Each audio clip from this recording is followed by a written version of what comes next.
오늘 함께 주님이 기대하시는 신앙이라는 제목으로 하나님의 말씀을 나누도록 하겠습니다. 주님이 기대하시는 신앙입니다. 성도님들께서 최근에 무언가를 기대하신 적이 있으십니까? 또 어떤 것을 기대하셨나요? 여러 상황이 있으셨겠죠? 새로운 곳에 가족들과 함께 여행을 가는데 그곳에서 보게 될 것들, 만나게 될 일들, 또 사람들을 기대하게 됩니다. 또 일상의 생활 중에서도 작고 소소한 일에 대해서 기대하게 되죠. 내일은 어떤 일들이 일어날까 생각해보고 오늘보다 내일 더 기쁜 일들이 있기를 바라보기도 합니다. 그렇게 예상한 대로 혹은 그 이상으로 좋은 일들이 일어나면 참 좋겠죠. 그런데 기대와 달리 실망스러운 경험을 할 때가 있습니다. 그런 실망을 거듭하게 되면 더 이상 기대하기가 어려워지게 되죠. 그러나 하나님께서는 이런 우리 연약한 자들임에도 불구하고 또 기대할 게 없어 보이는 우리인데도 불구하고 오늘도 지금 이 순간에도 기대를 가지고 우리를 바라봐 주십니다. 오늘 말씀을 통해서 예수님은 12 제자의 시선을 통해서 우리에게 하나님이 어떤 모습을 또 신앙을 기대하시는지를 알려주십니다. 제자들과 함께 예루살렘에 도착하신 예수님은 성전을 둘러보시거늘 그 근처에 있는 베다니로 가셨습니다. 거기서 하룻밤 머물고 다시 베다니에서 나오셔서 예루살렘 성전을 향해 가셨죠. 그때 예수님께서 배가 고프셨습니다. 그런데 마침 저 멀리에 보니까 입이 무성한 무화과 나무가 있는 것입니다. 혹시 그곳에 열매가 맺혀 있을까 싶어서 기대하시면서 다가가 보셨어요. 그런데 그 나무에는 잎만 무성이 많고 열매는 없었습니다. 그 이유를 보니까 13절 하반절에서 무화과의 때가 아니었기 때문이라고 말씀합니다. 무화과 나무는 주로 8월에서 9월에 수확을 합니다. 그리고 이 당시는 6월절을 앞둔 시점인 지금 4월이에요. 그러니까 수확철이 아닌 거죠. 그런데도 예수님께서 무화과 나무의 열매를 기대하신 이유는 3월 중순부터 옛 가지에서 나는 열매들이 있는데 작은 것들, 적은 것들이라도 딸 수 있었기 때문입니다. 우리나라로 보면 감나무로 생각해 볼 수가 있겠죠. 5월에서 6월에 감꽃이 열리고 꽃이 지면서 감이 점점 자라나게 됩니다. 9월 이전에는 덜 익은 감들이 있고 9월 말 정도부터는 잘 익은 감들이 좀 주렁주렁 열리게 돼요. 혹시라도 잘 익은 감이 있을까 좀 일찍 감나무 밑에 가보는 것입니다. 이런 식으로 예수님께서 기대감을 가지고 무화과 나무를 보셨는데 열매가 하나도 없었어요. 그것을 본 예수님이 나무를 보시면서 깜짝 놀랄 만한 한마디를 하십니다. 이제부터 영원토록 사람이 내게서 열매를 따먹지 못하리라 라고 저주의 말씀을 하셨어요. 같은 내용을 담고 있는 마태복음 21장 19절에서는 예수님이 그 나무에게 저주의 말씀을 하셨을 때 무화과 나무가 곧 말랐다라고 말씀합니다. 예수님은 사람의 몸을 입고 오신 100% 사람의 아들이시지만 또한 100% 하나님의 아들이십니다. 그러니까 모든 때를 아시고 또 무엇을 보기 이전에 미리 아실 수 있는 분이시죠. 지금이 수확철이 아니기 때문에 아직 열매를 맺지 못하는 나무가 덜어 있을 수 있다는 것을 아실 수 있어요. 또 굳이 이 무화과 나무에까지 가까이 와서 보시지 않으셨어도 열매가 있는지 없는지 아실 수 있죠. 그런데 왜 예수님께서 12 제자들 모두를 데리시고 그 나무에 가까이 가시고 열매가 있는지를 확인하셨을까요? 또 왜 못 얻으시니 저주의 말씀을 하셨을까요? 이유가 있는 것입니다. 이렇게 하신 것은 제자들에게 기대하시는 것이 무엇인지를 알려주시려고 시각자료를 이용해서 보여주시는 거예요. 이 무화과 나무는 이스라엘 백성들에게 있어서 굉장히 익숙한 자연물입니다. 그리고 그들의 영적인 상태를 알 수 있는 상징물이었어요. 선지자들의 비유로 많이 사용했기 때문입니다. 미가 선지자는 의로운 백성들이 사라진 그런 부패한 이스라엘을 보면서 내 마음에 사모하는 처음 익은 무화과가 없도다 라고 표현했습니다. 또 이사야, 호세야, 예레미야 같은 많은 선지자들도 이스라엘의 닥칠 심판에 대해 말씀을 전할 때 무화과 잎이 마르고 무화과가 열매가 없을 거라고 이렇게 말했습니다. 그러니까 이 시각 자료를 보고 그 결과를 본 제자들은 다는 알지 못할지라도 어느 정도 예수님의 의도를 파악했을 것입니다. 첫째로 예수님이 이스라엘에게 열매를 기대하고 계시지만 백성들이 열매를 맺지 못하고 있다는 것. 또 두 번째로 그렇게 열매를 맺지 못하면 아무리 택한 백성이라도 책망을 받을 수 있는 대상이 될 수 있다라는 거. 그리고 예수님의 한마디 말씀으로 인하여서 이스라엘이라는 나라, 하나님께 택함 받은 그런 나라일지라도 한순간에 멸망할 수 있다는 사실을 말이죠. 예수님은 오늘 이 말씀을 듣고 있는 우리에게도 이 메시지를 전하고 계십니다. 주님이 기대하시는 신앙이 우리에게 있기를 원하시면서 말이죠. 그 가운데 중심 내용은 이것입니다. 하나님은 우리의 삶에 빛과 성령의 열매가 맺혀지길 원하십니다. 삶에 빛과 성령의 열매가 맺히는 신앙, 이것을 원하시는 것입니다. 하나님이 원하시는 것은 잎사귀만 무성한, 겉모습만 화려한, 형식만 갖춰져 있는 모습이 아닙니다. 말로만 예수님을 믿는다고 하면서 그 길을 따르지 않고 삶에서 전혀 말씀의 열매가 맺혀지지 않는 모습을 원하시지 않는다. 이 말과 똑같은 것이죠. 아주 작은 것일지라도 우리의 삶 가운데 맺혀진 열매를 원하십니다. 예수 그리스도를 닮은 성품이 있기를 원하시는 거예요. 교만하지 않고 낮아지면서 정결한 삶을 살아가길 바라십니다. 그 하나님의 뜻에 맞게 그 어느 때에 하나님께서 우리의 깊은 마음을 들여보실지라도 또 그 어느 때 마지막 날이 올지라도 우리가 다 예상할 수가 없죠. 그러니까 그 어느 때가 올지라도 우리가 입으로 고백하고 찬양한 대로 우리의 삶 가운데 아름다운 열매가 맺혀져 있기를 소망합니다. 예수님이 이러한 열매 맺는 삶을 더욱더 구체적으로 알려주시기 위해서 또 반대로 그렇게 살지 못하는 모습을 보여주시기 위해서 12명 모든 제자들을 데리고 이제 예루살렘 성전으로 들어가십니다. 그리고 이곳에서도 예수님께서는 당황스러운 행동을 하십니다. 성전 안에서 장사하는 사람들을 내쫓으시고 환전하는 사람들의 상과 또 비둘기 파는 사람들의 의자를 다 엎어버리시는 것입니다. 그게 끝이 아니라 그 누구도 장사할 물건을 가지고 성전 안으로 다니도록 두시지 않으셨습니다. 그 현장을 완전히 쑥대밭으로 만드신 거예요. 이 장면을 보고 있는 제자들이 얼마나 놀랐을까요? 아, 예수님 왜 저렇게 하실까? 왜 저러시지? 생각했을 것입니다. 그런데 예수님께서 이렇게 하시는 데는 다 이유가 있으십니다. 결코 갑자기 기분이 내키는 대로 하신 것이 아닙니다. 이미 이전에 성전을 한번 둘러보셨던 예수님은 자신들의 권력과 탐욕을 위해서 성전을 이용하는 이들의 악함을 보셨습니다. 그들의 열매 없는 마음, 영적인 상태를 미리 보신 거죠. 성전을 잘 관리하도록 책임져야 하는 이 대제사장들은 많은 이들이 성전에 있는 뜰에서 장사를 할 수 있도록 허락해 주었습니다. 그들에게서 자릿세를 받았고 막대한 수수료를 챙겼죠.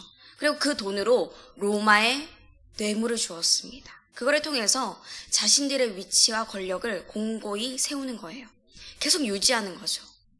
장사하는 사람들, 환전해 주는 사람들은 하나님 앞에 기도하러 온, 예배 드리러 온 이 사람들에게 도움을 주기는커녕 시끄러운 소리로 장사를 했을 것입니다. 성전의 본질, 제사를 드리는 본질은 다 잊어버리고 그들의 이윤을 남기기에만 급급했던 거죠. 그래서 예수님은 그들을 내쫓으시면서 17절의 말씀을 하셨습니다. 우리 17절 말씀이 핵심 요절인데 다 함께 읽도록 하겠습니다. 시작. 이에 가르쳐 이르시되 기록된 바 내 집은 만민이 기도하는 집이라 칭함을 받으리라고 하지 아니하였느냐. 너희는 강도의 소굴을 만들었도다 하시매. 예레미야는 강도들의 소굴이 된 성전이 파괴되어서 사라질 것이다 라고 예언을 하셨는데, 그렇게 했었었는데 그 말씀을 예수님께서 인용하신 것입니다. 성전은, 교회는 여호와 하나님께서 거하시는 거룩한 곳이고 또한 만민의 기도하는 집입니다. 하나님께서 하나님을 사모하는 자들에게 허락해 주신 귀한 장소죠. 하나님을 만나는, 그렇게 깊이 교제하는 곳입니다.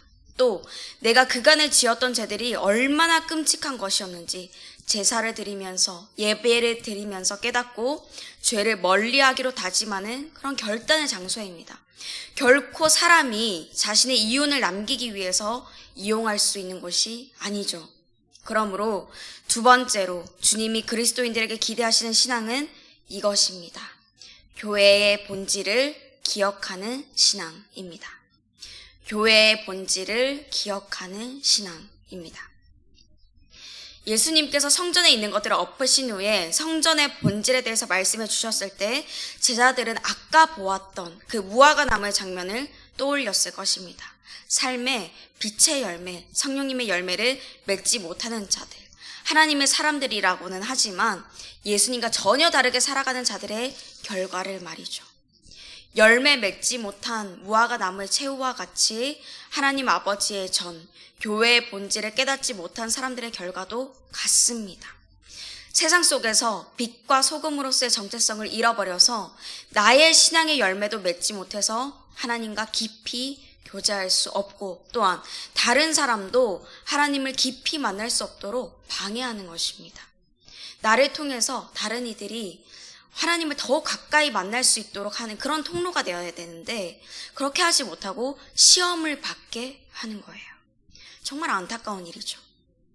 성전을 둘러보셨던 예수님은 오늘을 살아가고 있는 우리의 삶도 마음도 다 보고 계십니다.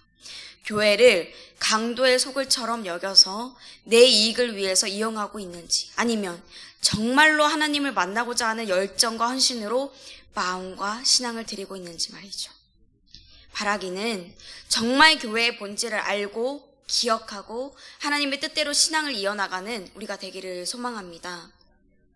나도 하나님을 깊이 만나고 또한 다른 이들도 함께 연합하여 깊은 예배의 자리로 나아가게 되는 우리 주사랑교회가 되기를 바랍니다. 예수님께서 하시는 심판의 말씀을 듣고 깨달음을 얻었을 이 제자들과 달리 전혀 다른 생각을 하고 있는 사람들이 있습니다. 바로 대제사장들과 서기관들입니다. 이들은 예수님의 말씀을 듣고 단 한 가지만을 생각합니다. 바로 예수님을 어떻게 죽일까라는 생각입니다. 이제라도 어떻게 성전을 제대로 관리해야 될지 또 백성들에게 율법과 제사를 어떻게 가르쳐야 할지 고민해야 될 이 백성의 지도자들이 이런 이야기를 나누고 있는 것입니다. 예수님께서 그들이 이윤을 얻을 수 있는 방법을 보시고 잘못되었다라고 지적하시고 또 강도의 소굴을 만든다라고 말씀하시니 불쾌해하고만 있어요. 거기에다가 그런 예수님의 말씀을 들은 무리들이 모두 놀랍게 여기고 귀 기울여서 듣기까지 하니까 두려워하는 것입니다. 그래서 그들이 여러 방법을 모색하는데 어떻게 해야 할지 정하지 못합니다. 누가복음 19장 48절 말씀입니다. 백성이 다 그에게 귀를 기울여 들으므로 어찌할 방도를 찾지 못하였더라. 아무리 그들이 예수님을 넘어뜨리려고 하고 죽일 명분을 찾아봐도 방법이 없습니다. 죄 있는 사람의 죄야 금방 찾을 수 있겠죠. 그런데 예수님은 죄가 없으신 분이십니다. 그들은 시간 낭비만 하고 있어요. 하나님 앞에서 자신을 바꿀 생각은 안 하고 자신에게 불쾌한 것, 불편한 것, 마음에 안 드는 것만 없애려고 하고 있습니다. 이들에게 있어서 그 존재는 예수님이었던 거죠. 마지막 세 번째, 주님이 하나님의 사람들에게 기대하시는 신앙은 이것입니다. 하나님 앞에서 나를 바꾸는 신앙입니다. 하나님 앞에서 나를 바꾸는 신앙입니다. 사람들은 자신에게 어떤 일이 닥쳤을 때 나를 먼저 돌아보기보다는 외부에서 그 원인을 찾으려고 합니다. 내가 아니라 남에게 시선을 돌리죠. 내가 아니라 환경에, 상황에 시선을 돌립니다. 그리고 그 문제의 원인을 남에게서, 다른 것에서 찾습니다. 남 탓을 하고 남의 허물을 지적합니다. 우리 그리스도인들의 시선이 먼저 향해야 할 곳은 남이 아니라 나입니다. 남을 향해 또 하나님을 향해서 원망하는 게 아니라 하나님 앞에서 나의 문제를 찾아보아야 합니다. 그렇지 않으면 진리를 보는 눈이 닫히게 됩니다. 그렇기 때문에 하나님은 우리가 하나님 앞에서 나를 바꾸는 신앙, 이것을 가지기를 원하십니다. 이제 말씀을 정리하겠습니다. 늘 우리를 기대의 눈빛을 가지고 바라보아 주시는 하나님은 예수 그리스도의 삶을 통해 또 예수님을 바라보는 제자들의 시선을 통해서 우리에게 기대하시는 모습, 신앙을 알려주셨습니다. 첫째로 삶의 빛과 성령의 열매가 맺히는 신앙을 알려주셨죠. 둘째, 교회의 본질을 기억하는 신앙. 셋째, 하나님 앞에서 나를 바꾸는 신앙을 말씀해 주셨습니다. 이 세 가지가 잘 되지 않더라도 하나님의 마음에 또 그 기대에 부응하고 싶은 마음, 내가 정말 하나님의 기쁨이 되고 싶다, 그런 마음이 있다면 하나님께서 예쁘게 보시고 그런 신앙을 가질 수 있도록 인도하여 주실 것입니다. 그러므로 말씀을 붙들고 하나님의 말씀을 따라서 살아가게 되시는 저와 여러분이 되시길 주님의 이름으로 축복합니다. 우리 함께 말씀을 생각하시면서 찬송가 455장 부르시겠습니다.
이제는 우리 주 예수 그리스도의 은혜와 하나님 아버지의 그 크신 사랑과 늘 함께 하시는 성령님의 교통하심이 주님이 기대하시는 신앙을 가지고 살아가서 삶의 빛과 성령의 열매가 맺히고 하나님이 기뻐하시는 삶을 살아가기로 다짐하는 모든 주님의 자녀들 그 삶과 일터 위에 이제부터 영원토록 함께 하시기를 간절히 축원하옵나이다. 아멘.